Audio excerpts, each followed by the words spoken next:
आता काही शेतकरी धूळ पेरणीसाठी आजपासून सुरुवात केली आहे, कालपासून सुरुवात केली आहे.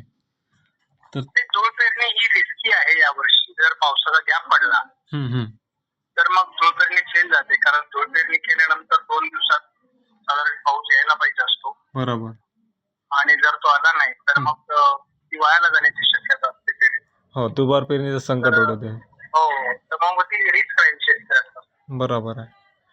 त्यामुळे आपण धूळ पेरणीला विरोध केला यावर्षी. काल पूर्व विदर्भ चंद्रपूरकडे चांगलं पावसाचं वातावरण तयार झालं होतं, पण पाहिजे तितक्या प्रमाणामध्ये पाऊस हा बरसला नाही. नाही, आता हा मान्सून पूर्व पाऊस आहे. आता सध्या मान्सून ट्रफ ही महाराष्ट्रामध्ये आहे, त्यामुळे मग वादळी पाऊस काही भागामध्ये होतोय. आणि तो पाऊस सगळीकडे सार्वत्रिक नसतो. तर तो सार्वत्रिक पाऊसच मी तुम्हाला साधारणपणे 18 नंतर सुरू होईल असं सांगितलेलं आहे. बरोबर. म्हणजे 18 पासून संबंध महाराष्ट्रामध्ये पावसाची व्याप्ती होईल.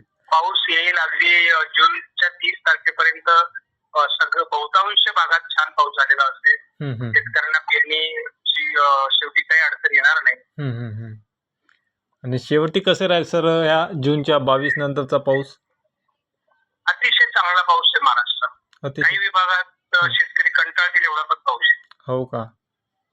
म्हणजे अगदी मोठे पाऊस आहेत. नदीला ओढ्यांना पाणी येणार आहे, विहिरींना पाणी येणार आहे. बरं.